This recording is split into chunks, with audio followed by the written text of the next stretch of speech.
جس دن آپ کی وفات تھی جبریل اندر آ کے کھڑا ہو گیا، خاموش۔ آپ نے کہا خیریت کیا ہوا؟ کہ باہر موت کا فرشتہ کھڑا ہے، اندر آنے کی اجازت چاہتا ہے۔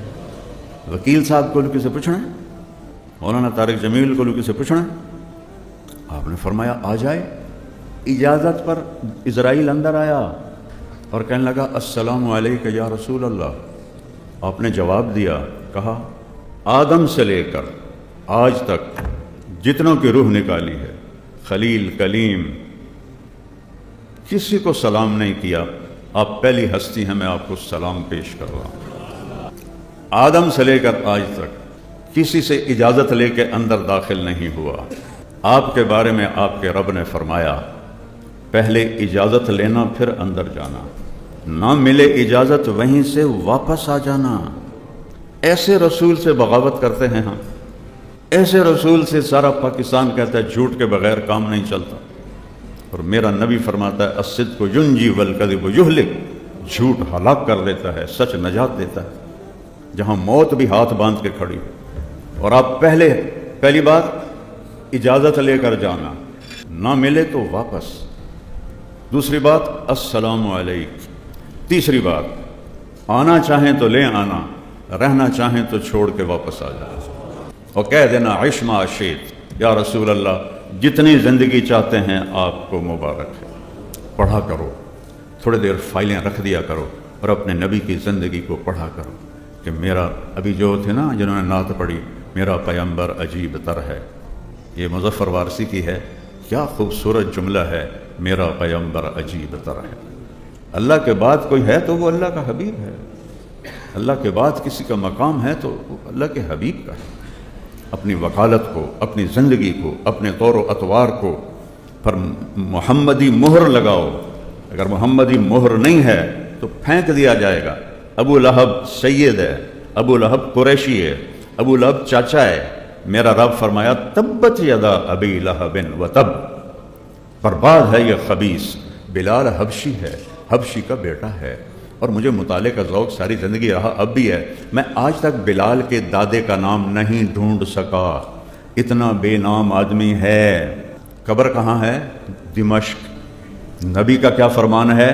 سب سے پہلے قبر سے میں نکلوں گا قیامت کے دن، میرے دائیں طرف ابو بکر، میرے بائیں طرف عمر، اور بلال میرے قدموں سے اٹھایا جائے، شام سے نہیں، قدموں سے، اور میرے لیے براق آئے گا، میں اس پہ سوار ہوں گا۔ بلال کے لیے سرخ اونٹنی آئے گی، وہ اس پہ سوار ہو کر میرے آگے ایز اے ڈرائیور چلے گا، اور جب میدان محشر میں دنیا اکٹھی ہوگی تو اللہ خود، اللہ خود، اللہ خود بلال سے کہے گا اونٹنی پہ کھڑے ہو اور اذان دے۔ بلال اذان دیں گے، سارا محشر سنے گا۔ ایک اور واقعہ سناتا ہوں۔ آپ کا جسد مبارک پڑا ہے، 11 بجے کے قریب انتقال ہوا، راؤنڈ اباؤٹ ظہر کی اذان دینے کے لیے چڑھے، جب اشہد ان محمد رسول اللہ پہ پہنچے آواز بند ہو گئی، روتے روتے روتے مشکل سے اذان پوری کی، نیچے اترے کہ سن لو میں قسم کھاتا ہوں نبی کے بعد اب کسی کے لیے اذان نہیں دوں گا۔ اور کچھ دنوں کے بعد ابو بکر کے پاس آئے، ابو بکر اب میرا دل نہیں لگتا آپ کے بغیر مدینے میں، مجھے جہاد کی اجازت دے دو۔ انہوں نے پہلے تو روکا، پھر حضرت عمر نے سفارش کی، جانے دو، پریشان ہے، اجازت مل گئی۔ خام میں زیارت ہوئی، بلال یہ کیا بے وفائی، ہمیں ملنا ہی چھوڑ دیا۔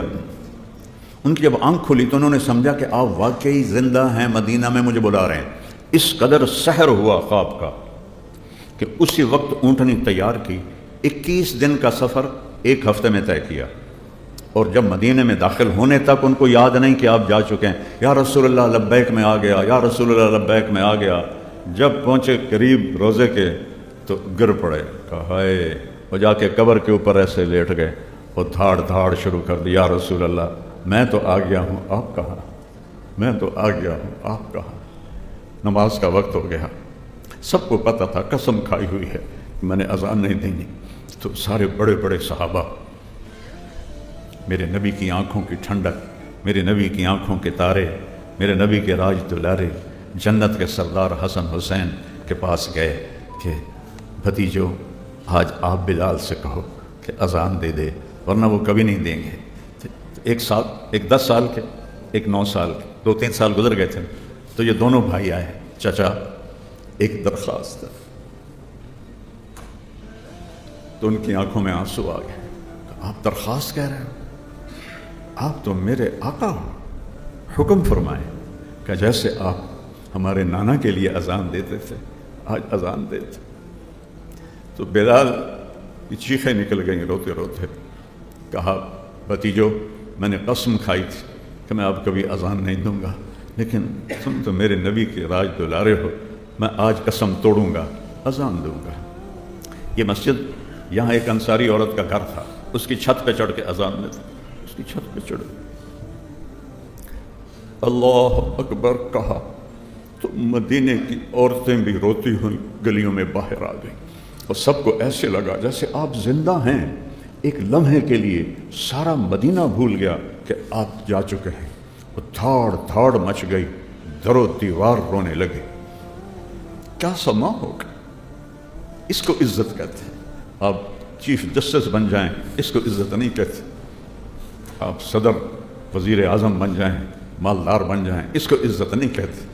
کہ محمد سے وفاتوں نے تو ہم تیرے ہیں، یہ جہاں چیز ہے کیا لوح و قلم تیرے ہیں۔ اذان دی، مدینے کی گلیوں میں آنسو بہنے لگے۔ احد پہاڑ لرز گیا بلال کی اذان سے۔ پھر ایک اور وقت آیا۔ غلامی مصطفیٰ میں عزت ہے میرے رب کی قسم، ایک بروہی بننے میں عزت نہیں ہے، غلام رسول بننے میں عزت ہے۔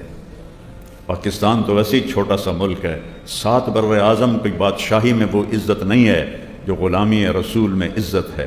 بیت المقدس پہ اٹیک ہوا تو بیت المقدس والوں نے کہا ہماری کتابوں میں لکھا ہوا ہے اس شہر کو کون فتح کرے گا، اپنے امیر کو بلاؤ، اگر وہی ہوا تو ہم چابیاں دے دیں گے، وہ نہ ہوا پھر ہم سب ذبح ہو جائیں گے، شہر نہیں حوالے کریں۔ تو صحابہ نے سوچا جنگ میں تو دھوکہ دینا جائز ہے، الحرب خدع۔ تو حضرت خالد بن ولید اور حضرت عمر ہم شکل تھے، تو انہوں نے کوئی ہفتے 10 دن کے بعد نہ حضرت خالد بن ولید کو کھڑا کر دیا کہ یہ ہمارا امیر ہے، جائز ہے جنگ میں۔ انہوں نے قلعے کی دیوار پہ کھڑے ہو کر کتاب دیکھی، ان کو دیکھا، کہنے لگے یہ اس جیسا ہے، یہ وہ نہیں ہے، اصلی بلاؤ۔ پھر حضرت عمر کو خط بھیجا گیا، تو سارے صحابہ کہنے لگے کوئی ضرورت نہیں جانے کی، اللہ کا وعدہ ہے فتح ہماری ہے۔ لیکن مولا علی نے فرمایا کہ عمر تیرے جانے سے اگر مسلمانوں کا خون بچتا ہے تو تمہیں جانا چاہیے۔ کہاں علی صحیح کہہ رہا ہے۔ اس پر پھر یہ تشریف لے گئے، سامنے کھڑے ہوئے، انہوں نے دیکھا ہاں یہی ہے، چابی پکڑائی اور شہر میں داخل ہوئے۔ ظہر کی نماز کا وقت تھا، تو سارے صحابہ کی خسر پھسر، کسی طرح بلال اذان دے، کسی طرح بلال اذان دے۔ تو سارے آئے حضرت عمر کے پاس کہ امیر المومنین آج بیت المقدس کی پہلی اذان ہے، بلال سے کہو اذان دے۔ کون سے سید خاندان سے تھا بلال؟ یہ عزت کہاں سے مل رہی ہے؟ نبی کے قدموں کی خاک تلے مل رہی ہے۔ تو حضرت عمر نے بولا عمر عمر، کیا کہہ رہے ہیں؟ سیدنا بلال، ہمارے آقا بلال، سیدنا بلال، ہمارے آقا بلال، ایک درخواست تو مان لو۔ کہنے لگے کیا؟ کہ آج اذان دے دو۔ یہ سارا مجمع تڑپ رہا ہے، ان کے پھر آنسو گرنے لگے کہ اچھا عمر تیرے کے لیے قسم توڑوں گا جیسے حسنین کے لیے توڑی تھی۔ اور وہ جو گنبد آپ کو نظر آتا ہے بیت المقدس میں، یہ گنبد اس وقت نہیں تھا، چٹان تھی، اس چٹان کے ساتھ براق کو باندھا گیا تھا۔